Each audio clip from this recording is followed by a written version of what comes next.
એક એવો રાજકુમાર જે નાનપણથી જ શાસ્ત્રોમાં પારંગત છે. એક એવો રાજકુમાર જે આ મોહમાયાની દુનિયાથી કોસો દૂર છે. એક એવો રાજકુમાર જેનું મન ફક્ત તત્વચિંતનમાં ડૂબેલું રહે છે. જી હા, આપણે ગત ભાગમાં ભવનવની શરૂઆત કરી અને આપણને પરિચય થયો રાજકુમાર સમ્રાદિત્યનો. આ રાજકુમારનું વર્તન રાજાથી સહન ન થતાં એને થોડો રાગી બનાવવાના પ્રયત્ન રાજા તરફથી થઈ ગયા છે અને આ કામ સોંપાયું છે મિત્ર ત્રિપુટીને. શું તેઓ રાજકુમારના વૈરાગી મનને વાળી શકશે? શું તેઓ રાજકુમારને કામશાસ્ત્રમાં ઢાળી શકશે? સવાલ ઘણા છે, પરંતુ જવાબ માત્ર એક. સમ્રાદિત્ય મહાકથાના અંતિમ ભાવનો આજનો નવો ભાગ. તો ચાલો ધારા પધારો, જોઈએ કે રાજકુમારનું શું થાય છે. અને હા, આપની લાઈક થકી અમારામાં ઉર્જા ભરવાનું ભૂલશો નહીં.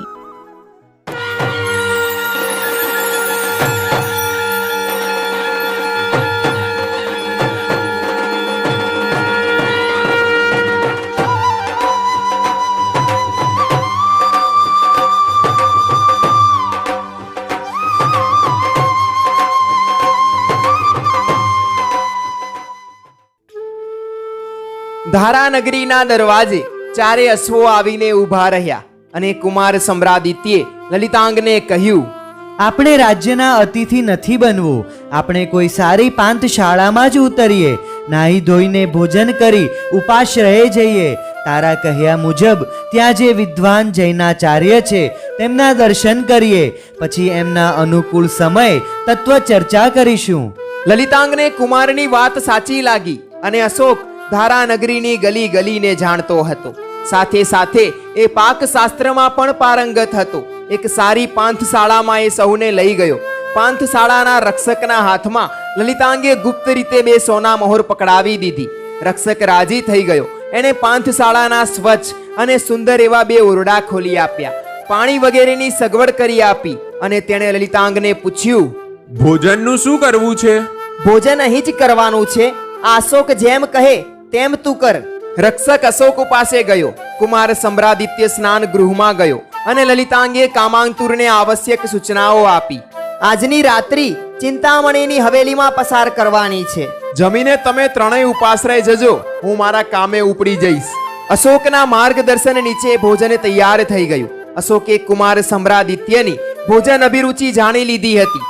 ચારે મિત્રોએ સાથે બેસીને ભોજન કર્યું. ભોજનથી પરવારીને લલિતાંગે કહ્યું, હું પહેલા ઉપાશ્રયે જઈ આવું, આચાર્યશ્રીનો સમય લઈ આવું, પછી આપણે ત્યાં જઈશું. બરાબર છે તારી વાત. અમે પણ થાકેલા છીએ. 1-2 ઘટિકા આરામ કરી લઈએ. ત્યાં સુધીમાં તું સમાચાર લઈને આવી જઈશ. મહારાજ કુમાર, આપ કહેશો તો આપની સાથે ઉપાશ્રય આવીશ, પરંતુ સાચું કહું તો મને ધર્મકથામાં જરાય રસ નથી. મને તો કામ કથામાં રસ છે એમ જ કહેવું છે ને? લલિતાંગે એનું વાક્ય પૂરું કર્યું અને કુમારના બદલે લલિતાંગે જવાબ આપ્યો, ભલે, તારે તારા કામે જવું હોય તો જજે. કુમાર સાથે હું અને અશોક જઈશું. જીવનમાં ક્યારેક તો ધર્મકથા સાંભળીએ. હવે તો કુમાર સાથે અવારનવાર ધર્મકથા સાંભળવા મળશે. આપણે કુમારને સાથ આપવો જોઈએ ને? સમ્રાદિત્યના મુખ ઉપર સ્મિત આવી ગયું. કામાંકર ત્યાંથી ક્યાંય સરકી ગયો. કોઈને ખબર પણ ના પડી. જોકે લલિતાંગને તો ખબર જ હતી અને લલિતાંગે કહ્યું, કુમાર, તમે અને અશોક વિશ્રામ કરો, હું ઉપાશ્રય જઈને આવું છું. કામાંકુર તો એના કામે ઉપડી ગયો લાગે છે. કુમાર માટે અશોકે પાંથશાળાના રક્ષક પાસેથી સુયોગ્ય પથારી કરાવી હતી અને પાસે જ પાણીનું માટલું અને પ્યાલો મુકાવી દીધા હતા. તેણે કુમારને કહ્યું, કુમાર, તમે આ ખંડમાં વિશ્રામ કરો, હું પાસેના જ ખંડમાં છું. કઈ કામ હોય તો મને હાક મારજો, આપની સેવામાં હાજર થઈ જઈશ. લલિતાંગ ઉપાશ્રયે જવા નીકળી ગયો. કુમાર સમ્રાદિત્યે વિશ્રામ લીધો. અશોક પાંથશાળાની સામેના એક ઘટાદાર આમ્ર વૃક્ષ નીચે ખાટલો નખાવી પાંથશાળાના રક્ષક સાથે વાતો કરવા બેઠો. મથેણ વંદામી કહીને લલિતાંગે ઉપાશ્રયમાં પ્રવેશ કર્યો અને ધર્મલાભનો મધુર અને ગંભીર ધ્વનિ લલિતાંગના કાને પડ્યો. ઉપાશ્રયના મધ્ય ભાગમાં એક કાષ્ઠાસન પર આચાર્ય ગુણચંદ્રસુરી બિરાજમાન હતા. તેમનો દેહ ઉજ્જવલ હતો, ધવલ વસ્ત્રો પરિધાન કરેલા હતા.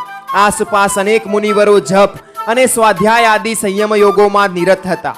વાતાવરણ શાંત અને પવિત્ર હતું. ત્યાં સ્વચ્છતા હતી, શિસ્ત હતી અને સાધનાની સુવાસ હતી.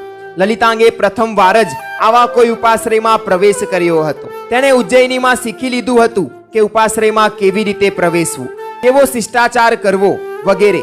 તેણે આચાર્ય દેવને 3 ખમાસમણા દીધા અને વિનયથી પૂછ્યું, ગુરુદેવ, આપને અનુકૂળતા હોય તો હું એક વાત કરવા આવ્યો છું.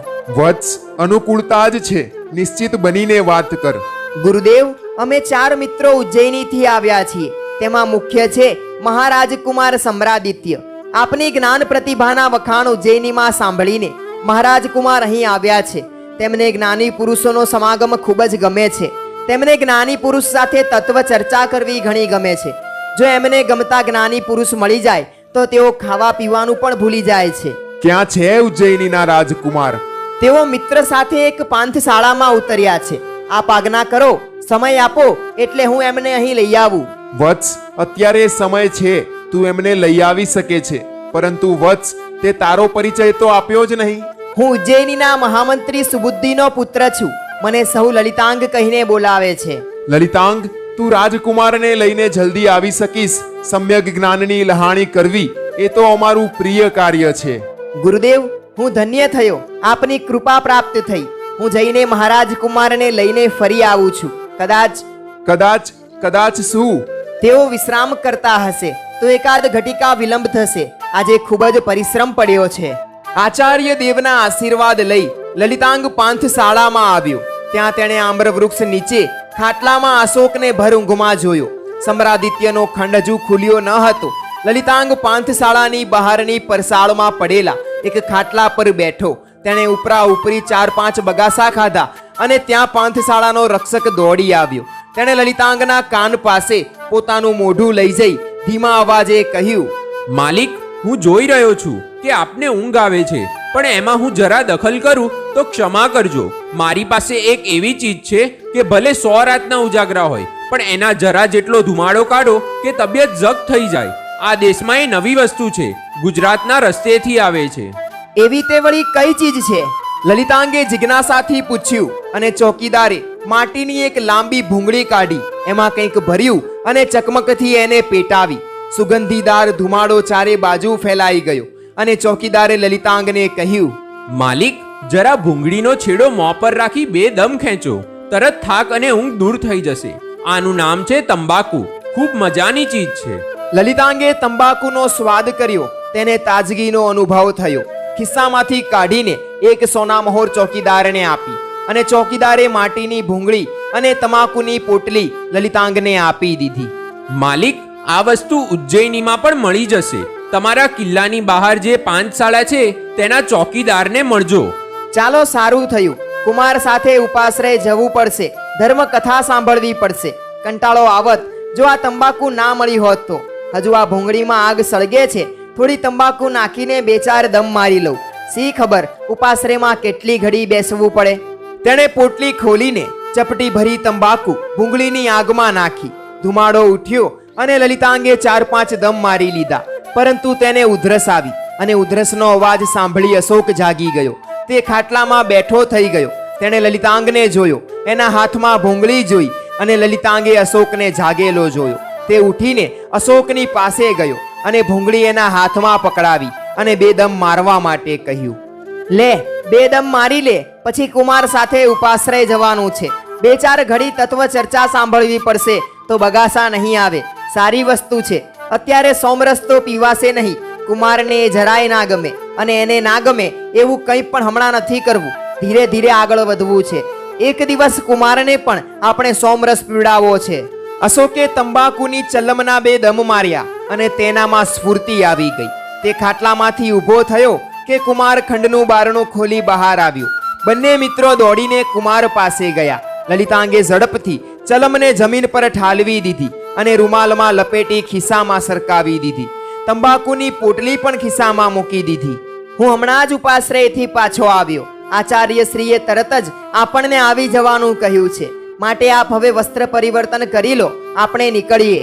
લલિતાંગ, તે ઘણું સરસ કામ કર્યું. આજે ધર્મકથા સાંભળવાની મજા આવશે. સાચી વાત છે. આચાર્ય દેવની જ્ઞાન પ્રતિભા અદ્ભુત લાગી. તેઓની શરીર કાંતિ તો સુંદર છે જ. યૌવનની દ્વિતીય અવસ્થામાં રહેલા આચાર્ય દેવ જેવા રૂપવાન છે તેવા જ બુદ્ધિમાન લાગ્યા. એમની પાસે ધર્મકથા સાંભળવાનો આનંદ અપૂર્વ હશે.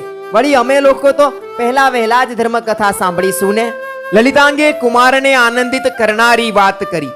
અશોક અને લલિતાંગે પણ વસ્ત્ર પરિવર્તન કર્યું. કુમારની સાથે તેઓ પણ ઉપાશ્રયે જવા નીકળ્યા. અશોકે ચોકીદારને ઘણી આવશ્યક સૂચનાઓ આપી દીધી, કારણ કે એને ખબર હતી કે કુમાર રાત્રિ ભોજન નથી કરતો. કામાંકુર સંધ્યા સમયે પાછો આવી જવાનું કહીને જ ગયો હતો. મથેણ વંદામી કહીને ત્રણેય મિત્રોએ ઉપાશ્રયમાં પ્રવેશ કર્યો. આચાર્ય દેવનો ધર્મલાભનો આશીર્વાદ તેમના કાને પડ્યો.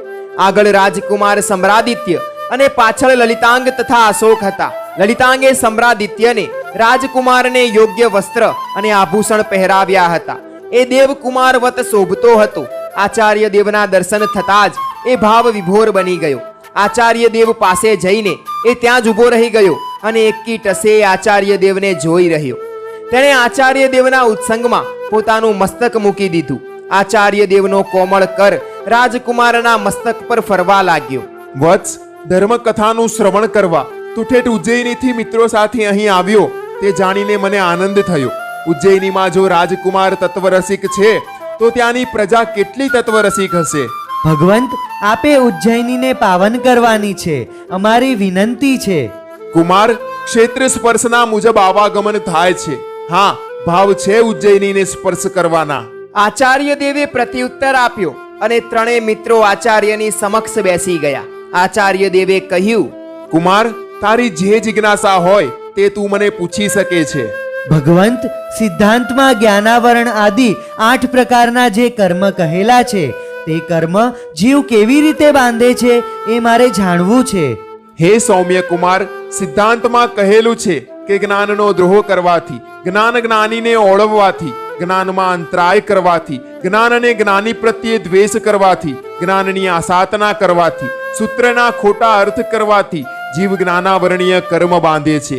એવી જ રીતે દર્શનનો દ્રોહ કરવાથી, દર્શનમાં અંતરાય કરવાથી, દર્શનીનો દ્વેષ કરવાથી, દર્શનની આસાધના કરવાથી, દર્શન સંબંધી વિરુદ્ધ કથન કરવાથી જીવ દર્શનાવરણીય કર્મ બાંધે છે. પ્રાણભૂત જીવ અને સત્વની અનુકંપાથી, પ્રાણ ભૂતો જીવો અને સત્વોને દુઃખ ન દેવાથી, એ બધા જીવોને શોક ના કરાવવાથી, એ બધા જીવોને ખેદ ના કરાવવાથી, એ બધા જીવોને પરિતાપ ના ઉપજાવવાથી જીવ સાતા વેદનીય કર્મ બાંધે છે. બીજા જીવોને દુઃખ દેવાથી, શોક કરાવવાથી, ખેદ કરાવવાથી, પરિતાપ ઉપજાવવાથી જીવ અસાતા વેદનીય કર્મ બાંધે છે. તીવ્ર ક્રોધ કરવાથી, તીવ્ર અહંકાર કરવાથી, તીવ્ર માયા કરવાથી, તીવ્ર લોભ કરવાથી તીવ્ર દર્શન મોહનીય કર્મ અને તીવ્ર ચારિત્ર મોહનીય કર્મ બંધાય છે. આ કર્મ ઉદયમાં આવીને સમ્યક્ત ધર્મ પામવા દેતું નથી, વીરતી ધર્મ પામવા દેતું નથી. મહા આરંભ કરવાથી, મહાપરિગ્રહ કરવાથી, પંચેન્દ્રિય જીવોની હિંસા કરવાથી અને માંસાહાર કરવાથી જીવ નરકનું આયુષ્ય કર્મ બાંધે છે. માયા કપટ પ્રપંચ અને છેતરપિંડી કરવાથી, જૂઠા વચન બોલવાથી, ખોટા તોલમાપ રાખવાથી જીવ તિર્યંચ ગતિનું આયુષ્ય કર્મ બાંધે છે. સ્વાભાવિક વિનીતપણાથી, દયાળુપણાથી, ઈર્ષ્યા, અદેખાઈ, અભિમાન વગેરે ન કરનાર જીવ મનુષ્ય ગતિનું આયુષ્ય કર્મ બાંધે છે. સરાગ સંયમ, સર્વવીરતી, દેશવીરતી, બાલ તપ, અકામ નિર્જરા વગેરે કરવાથી જીવ દેવગતિનું આયુષ્ય કર્મ બાંધે છે. મન વચન કાયાની સરળતાથી અને પ્રમાણભૂત સત્ય બોલવાથી જીવ શુભ નામ કર્મ બાંધે છે. મન વચન કાયાની કુટિલતાથી, અપ્રમાણભૂત અસત્ય બોલવાથી અશુભ નામ કર્મ બાંધે છે. જાતિ, કુળ, રૂપ, તપ, શ્રુત, બળ, લાભ અને ઐશ્વર્યની નિર્ભિમાનતાથી ઉચ્ચ ગૌત્ર કર્મ બંધાય છે. જાતિ વગેરેના અભિમાનથી નીચ ગૌત્ર કર્મ બંધાય છે. ધન લાભ, ભોગ, ઉપભોગ અને વીર્યમાં અંતરાય કરવાથી અંતરાય કર્મ બંધાય છે. આ રીતે હે કુમાર, જીવ 8 પ્રકારના કર્મ બાંધે છે. લગભગ 4 ઘટિકા સુધી ધર્મ કથા ચાલી. આચાર્ય દેવની સમજાવવાની સુંદર શૈલીના કારણે કુમાર ઉપરાંત લલિતાંગ તથા અશોકને પણ આનંદ થયો. તેઓને કંટાળો ના આવ્યો. આચાર્ય દેવ તથા અન્ય મુનિરાજોને વંદના કરી ત્રણેય મિત્રો ઉપાશ્રયની બહાર નીકળ્યા. આચાર્ય દેવના મુખે સાંભળેલી વાતો પર ત્રણેય જણા ચર્ચા કરતા રહ્યા. તેઓ પાંથશાળાએ પહોંચ્યા અને લલિતાંગે આચાર્ય દેવની અને તેમની જ્ઞાન પ્રતિભાની ભૂરી ભૂરી પ્રશંસા કરી. કુમાર સમ્રાદિત્યનું ચિત્ત પ્રસન્ન થયું. સંધ્યાકાલીન ભોજન કામાંકુરના આવ્યા પછી કરવાનું હતું. કામાંકુરને લલિતાંગે ઘણી આવશ્યક સૂચનાઓ આપી દીધી હતી અને બીજી બાજુ પાંથશાળાના ચોકીદારે પણ એક પાકશાસ્ત્ર કુશળ બ્રાહ્મણને બોલાવી સુંદર ભોજન તૈયાર કરાવી દીધું હતું. લગભગ સૂર્યાસ્ત સમયે કામાંકુર આવી ગયો. તેણે લલિતાંગની પાસે 2-3 પડીકા મૂક્યા અને કહ્યું, મિત્રો, હું તમને ભાવે એવી મીઠાઈ લઈને આવ્યો છું. ધારાનગરીની આ વખણાતી મીઠાઈઓ છે. લલિતાંગે પડીકા ખોલી નાખ્યા અને એમાંથી એક મીઠાઈનો ટુકડો કુમારના મોઢામાં નાખી દીધો. પછી બધા મિત્રોએ મીઠાઈને ન્યાય આપ્યો અને ભોજન પણ કરી લીધું. ભોજન કરીને ચારે મિત્રો પાંથશાળાના મેદાનમાં આમ્ર વૃક્ષ નીચે પાથરેલા ખાટલાઓ ઉપર આડા પડ્યા. અશોકે તેમના ચારે ઘોડાઓની સંભાળ લીધી અને ચોકીદારે કહ્યું, માલિક, ઘોડાઓને લીલુંછમ ઘાસ ખવડાવ્યું છે અને ચણાની ચંદી પણ બાંધી હતી. આપ ચિંતા ના કરો, મને જનાવરો ઉપર વધારે પ્રેમ છે. એટલે માણસો ઉપર ઓછો ને? અશોક બોલ્યો અને સહુ મિત્ર હસી પડ્યા. અશ્વએ હણહણાટી કરીને પોતાની તૃપ્તિનો પરિચય આપ્યો. અશોકે ચારે અશ્વો પર હાથ ફેરવીને પંપાળ્યા. આપણે આવતીકાલે ઉજ્જૈની જવું છે કે અહીં જ રોકાવું છે? મારી ઈચ્છા એવી છે કે આવતીકાલે કામાંકુરને આપણે ઉપાશ્રય લઈ જઈએ ને ધર્મકથા સંભળાવીએ. મને કબૂલ છે, પરંતુ આજે રાત્રે તમારે મારી સાથે કામકથા સાંભળવા આવવું પડશે. કહો, તમારી તૈયારી છે? હું તમને એવી હવેલીમાં લઈ જઈશ કે જ્યાં સ્વયં કામદેવ અને એનો પરિવાર વસે છે. નૃત્ય અને ગીતની જ્યાં આરાધના થાય છે. મનુષ્ય પોતાના તનમનના બધા જ દુઃખો ત્યાં જઈને ભૂલી જાય છે. કામાંકુરની વાત સાંભળીને લલિતાંગે કુમારની સામે જોયું અને એ બોલ્યો, જો મહારાજ કુમાર સ્વીકૃતિ આપે તો કામાંકુરનો પ્રસ્તાવ આપણને કબૂલ છે. તમને મિત્રોને જો ત્યાં જવાનું ગમશે તો હું તમને સાથ આપીશ. કામાંકુર, તારો પ્રસ્તાવ મહારાજ કુમારે સ્વીકારી લીધો છે, એટલે હવે રાત્રિનો કાર્યક્રમ નક્કી. તો પછી આવતીકાલે ઉપાશ્રયમાં ધર્મકથા સાંભળવા જવાનું પણ નક્કી અને કામાંકુરે પણ ખાસ આવવાનું. હું જરૂર આવીશ, ધર્મકથા સાંભળીશ અને આનંદિત પણ થઈશ. કામાંકુરે કુમાર સામે જોઈને કહ્યું, ખરેખર આચાર્ય દેવની વાણીમાં આકર્ષણ છે. આજે સાંભળવામાં જરાય કંટાળો ના આવ્યો. સમજવાનું અને જાણવાનું ઘણું મળ્યું. મેં તો મારા જીવનમાં પહેલી જ વાર ધર્મકથા સાંભળી. બીજી વખત ધર્મકથા સાંભળવાની ઈચ્છા જાગી. આ બધો જ પ્રતાપ મહારાજ કુમાર આપનો છે. લલિતાંગે ભાવ વિભોર બનીને કહ્યું, આવતીકાલે હું આચાર્ય દેવને ઉજ્જૈની પધારવા માટે આગ્રહ કરીશ. તેઓ આપણી પ્રાર્થના અવશ્ય સ્વીકારશે. કામાંકુર, આપણે રાત્રિમાં ક્યારે તારી હવેલીમાં પહોંચવાનું છે? કામાંકુરની હવેલી છે અહીં ધારાનગરીમાં? હા ભાઈ, હા, મને જે ગમે તે હવેલી મારી. આપણે રાત્રિની 4 ઘટિકા વીતી ગયા પછી ત્યાં પહોંચવાનું છે. એ હવેલી નથી, સ્વર્ગ છે, સ્વર્ગ. નૃત્યમાં મોર જેવી અને ગાનમાં કોકિલ જેવી ધારાની સૌંદર્ય સામ્રાજ્ઞી ચિંતામણીના મહાલયના સુખડના દ્વારવાળા એ ખંડમાં આ મહેફિલ યોજવામાં આવી હતી. ખંડ સંગે મરમરનો હતો. દ્વાર અને દિવાલો સોના રૂપાના નકશી કામથી શોભાવવામાં આવ્યા હતા. ઠેર ઠેર પરદેશી રમણીય બનાત, મલમલ અને કિનખાબના પડદા લટકતા હતા. જમીન પર મૂલ્યવાન કાલીન બિછાવ્યા હતા અને છતમાં બિલોરી ઝુમ્મરો લટકાવવામાં આવ્યા હતા અને ઝુમ્મરોમાં દીપકોની રોશની પણ કરવામાં આવી હતી. એક તરફ રાજકુમાર વગેરે માટે મખમલી ગાલીચાઓ નાખ્યા હતા અને સામી બાજુએ સાદી શેતરંજી પર સાજ સાથે બજવૈયા બેઠા હતા. થોડે આગળ 2 લાલ મખમલી ગાલીચા પર હાથી દાંતની કોતરેલી પુતળીઓ જેવી 2 દાસીઓ બેઠી બેઠી સાજ સાથે સ્વર મિલાવી રહી હતી. 2 દાસીઓ હાથમાં ત્યાં જ વીંજણો લઈને બેઠી હતી. સમય થઈ ગયો હતો. કુમાર વગેરે ચારેય મિત્રો ગાલીચા પર બેસી ગયા હતા. સારંગીને દિલરૂબા પોતાના સ્વર છેડી બેઠા હતા. સૌંદર્ય મૂર્તિ ચિંતામણીના આગમનની ઘડીઓ ગણાતી હતી અને અચાનક મૃદંગ પર થાપ પડી અને પગના ઘૂંઘરૂનો રણકો ગાજ્યો. સ્વર્ણપરી ચિંતામણી ત્યાં જ આવી રહી હતી. સમરકંદની સૌંદર્ય પ્રતિમાના વેશમાં એ ઝૂમતી ઝૂમતી ચાલતી હતી. એણે આછા આસમાની રંગનો પોતાનો બુરખો આખા દેહ પર નાખ્યો હતો. મુખ ઉપર રેશમનો કાળો નકાબ ઢાંક્યો હતો. ચંપક કળીના ગુલદસ્તા જેવા બે પગ અને નકાબમાંથી દેખાતું તેનું ગોરું ગોરું અડધું મુખ આકર્ષણની અદ્ભુત સીમા દર્શાવી રહ્યા હતા. પ્રેક્ષકોની આંખોને જાદુથી પોતાના ઉપર સ્થિર કરતી ચિંતામણી ત્યાં આવી પહોંચી. એના પગલામાં લય અને તાલ બજતા હતા. મૃદંગ પર જરા વેગથી થાપ પડી અને સિતારના તાર વધુ રણઝણ્યા ને ચિંતામણીએ આકાશમાં લહેરાતી વાદળીની જેમ દેહને વિંજ્યો. મસ્તી ભરી અદાથી પગનો તાલ આપ્યો અને એની સાથે સૂરનો મેળ પણ સાધ્યો અને ઘૂઘરા જરા જરા રણઝણ્યા. વાતાવરણ સૂર અને સૌંદર્યથી તરબોળ બની ગયું. ચિંતામણીએ ગીતની બે પંક્તિઓ બહેલાવી. પગના તાલનો વેદ વધ્યો. તેણે શરીર પરથી બુરખો ફગાવી દીધો. આકાશમાં વીજળી ચમકે એમે રૂપવતી સુંદરી ચમકી ઉઠી. શરીર પર ગુલાબી ચિનાઈ વસ્ત્ર અને ગુલાબની અર્ધ વિકસિત કળીઓથી ગૂંથેલો કેસ કલાપ, માથે જરી ભરત ભરેલી નાની નાની ટોપી ને નાકમાં મોતીની મોટી ચૂંક. પ્રેક્ષકો પર રૂપ સૌંદર્યની મધભરી છાયા પ્રસરી ગઈ. નૃત્ય અને ગીતની ભારે રમઝટ જામી. ચિંતામણી હવાપરીની જેમ લહેરાઈ રહી હતી. તાલ બરાબર જામ્યો હતો અને ત્યાં જ અચાનક મૃદંગ બજાવનાર ચૂક્યો. એણે તાલની બહાર થાપ મારી દીધી અને ચિંતામણીનો નૃત્ય દોર અડધે તૂટી ગયો. પ્રેક્ષકો હાહાકાર કરી ઉઠ્યા અને જામેલો રંગ ખલાસ થઈ ગયો. બધા બેઠા બેઠા પોતાનો રોષ મૃદંગ બજાવનાર પર ઠાલવી રહ્યા હતા. ત્યાં જ સફાળો એક યુવાન ઊભો થયો. તે મૃદંગ બજાવનાર પાસે ગયો. એના હાથમાંથી મૃદંગ લઈ લીધા.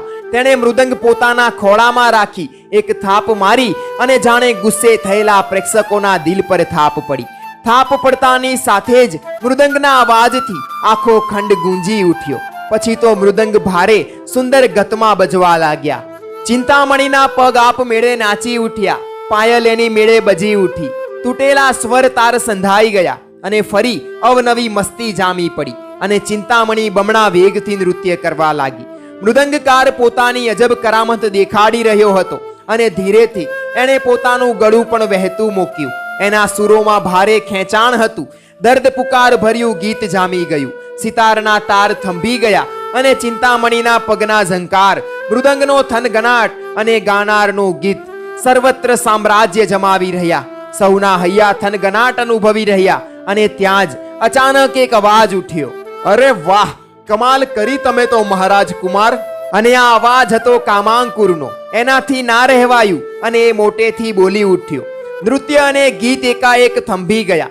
ચિંતામણી મૃદંગકારની નજીક આવી. મૃદંગકારના મસ્તક પર વળેલા પ્રસ્વેદ બિંદુઓ એણે લૂછ્યા. આ ભાગ્ય ભાગ્યે જ કોઈને મળતું હતું અને જેને મળતું તે મહાભાગ્યશાળી લેખાતો. એક અજાણ્યો માણસ આવું ભાગ્ય પામી જાય એની બીજાઓને ઈર્ષ્યા જાગી. ચિંતામણી પોતાના આસન પર સ્વસ્થતાથી બેસી ગઈ અને તેની સામે રહેલા સુવર્ણ થાળમાં સૌ પોતપોતાની ભેટ નાખવા લાગ્યા. 4 મિત્ર ઊભા થયા. મૃદંગ નીચે મૂકીને રાજકુમાર સમ્રાદિત્ય પણ ઊભો થયો. તેમણે થાળમાં નજરાણું નાખ્યું. ચિંતામણીએ કુમારની સામે જોયું અને તે બોલી, મહારાજ કુમાર, કહો દેવી. આ નગરમાં નવા છો? જી હા. કોણ છો? રાજકુમાર. ક્યાંના છો? ઉજ્જૈનીના. રાજકાજમાં આવું મૃદંગ વાદન કઈ રીતે શીખ્યા? એક કળા છે આ. અમને રાજકુમારોને વિવિધ કળાઓ શીખવવામાં આવે છે. અદ્ભુત કળા છે તમારી. અદ્ભુત કળા તો છે તમારા નૃત્યની. મેં આવું નૃત્ય પહેલી જ વાર જોયું. ફરીથી ક્યારેક આ દાસીને દર્શન આપજો. કાલનો શો ભરોસો? હું વ્યર્થ વચન આપતો નથી. ચિંતામણીને તેડું આવ્યું અને તે ચાલી ગઈ. કુમાર પણ મિત્રોની સાથે મહાલયમાંથી બહાર આવ્યો. કામાંકુર તો કુમારને ભેટી જ પડ્યો. મહારાજ કુમાર, આવી તો કેટલી કળાઓમાં તમે પારંગત છો. આખી રાત કામાંકુરે સોનેરી સ્વપ્નાની દુનિયામાં ઘૂમ્યા કર્યું. સ્વપ્નમાં પણ એ પાછો ચિંતામણીના મહેલે ઉપડી ગયો. કામાંકુર એ રૂપવતી સ્ત્રીના રૂપ અને ચાતુર્ય પર મુગ્ધ થઈ ગયો હતો. દાસી એને અંદરના ખંડમાં લઈ ગઈ. આવો મનોહર મહાલય એ આજે જ નિહાળતો હતો. ભોગ વિલાસની આટલી બધી સામગ્રીઓ એ આજે જ નિરખતો હતો. આખા મહાલયને ઠંડુ રાખવા માટે એક કૃત્રિમ ઝરણું બધે વહેતું હતું અને એમાંથી કેટલાક ફુવારાઓમાં એ પાણી જતું. ફુવારાઓ એ જળને ઉડાડતા અને પાછું એ ઝરણામાં ચાલ્યું જતું. એ કૃત્રિમ ઝરણના છીપ આરસના કાંઠે અશોક, આમ્ર, બદામ, સરુ અને કદંબના ઘટાદાર વૃક્ષો રોપાયા હતા. નિશિગંધા અને ગુલાબના ક્યારા રચીને વાતાવરણ સુગંધિત બનાવવામાં આવ્યું હતું. ઠેર ઠેર નાની નાની ગુફાઓ બનાવી એમાં હરણ, સસલા વગેરે સુંદર પશુઓ પાળવામાં આવ્યા હતા. લતા કુંજોમાં મેના પોપટના પાંજરા ટાંગવામાં આવ્યા હતા. મહાલયના એક એકાંત ભાગમાં મધુવનની રચના હતી અને ભારે કૌશલ્યથી એ રચના થઈ હતી. કલકલા નાદીની યમુના ત્યાં વહેતી હતી અને કદંબ વૃક્ષોની ઘટા અને ગાયોને ચારતા ગોવાળ ત્યાં આલેખાયેલા હતા. સાચા મોર ત્યાં કળા કરતા હતા. સાચી ઘેનું ત્યાં દુર્વા ચરતી હતી. ઠેર ઠેર માધવી લતાના મંડપો રચાયા હતા અને ચિંતામણીયા મધુવનમાં હતી ને ત્યાંથી બંસીના સૂર આવી રહ્યા હતા અને એ સૂરો વધુ ને વધુ મીઠા બનતા હતા. સ્વપ્ન પૂરું થયું. જ્યારે કામાંકુર જાગ્યો ત્યારે આકાશમાં સૂરજે ઘણો રસ્તો કાપ્યો હતો. લલિતાંગ પાંથશાળાની પરસાળમાં આટા ફેરા મારતો હતો. અશોક પાંથશાળાના ચોકીદાર સાથે ભોજનની અને પ્રાભાતિક દુગ્ધપાનની વાતો કરતો હતો. રાજકુમાર દેખાતો ન હતો. કામાંકુર ઊભો થયો અને તે લલિતાંગની પાસે ગયો. કુમાર ક્યાં છે? લલિતાંગે સંકેતથી ખંડ બતાવ્યો અને કહ્યું, ધ્યાનમાં લીન છે. ધ્યાનમાં લીન છે? કોના ધ્યાનમાં લીન છે? પરમાત્માના ધ્યાનમાં. શું પરમાત્માના ધ્યાનમાં? ત્યારે શું ચિંતામણીના ધ્યાનમાં લીન હોય? અરે મારા મિત્ર, હું તો આખી રાત એનું જ સ્વપ્ન જોતો રહ્યો. તું તો એ જ જુએ ને, તને એ જ ગમે છે, સુરા અને સુંદરી. શું મને એકલાને જ ગમે છે? તને નથી ગમતી? હવે પ્રાભાતિક કાર્યોથી પરવારવું છે કે ચર્ચા જ કરવી છે? તું કેટલો મોડો ઉઠ્યો છે? મારે રાજકુમારના દર્શન કરવા છે. હું હાજર જ છું. ખંડમાંથી બહાર આવતા કુમારે હસીને કામાંકુરની પીઠ ઉપર હાથ મૂક્યો. નમસ્તે કામાંકુર, આજે આપણે ધર્મકથા સાંભળવા ઉપાશ્રયે જવાનું છે. ભૂલતો નહીં, તારું વચન છે. મહારાજ કુમાર, આજે આપની સાથે ઉપાશ્રય આવીશ જ. શાંતિથી ધર્મકથા સાંભળીશ, પરંતુ મારા એક પ્રશ્નનું આપ સમાધાન કરશો. પ્રશ્ન પૂછ. આપ અત્યારે પ્રભાતે કોનું ધ્યાન કરતા હતા? પરમાત્માનું. સાચું કહેજો, એ ધ્યાનમાં વચ્ચે વચ્ચે ચિંતામણી નહોતી આવતી? ધ્યાનમાં ભંગ નહોતી કરતી?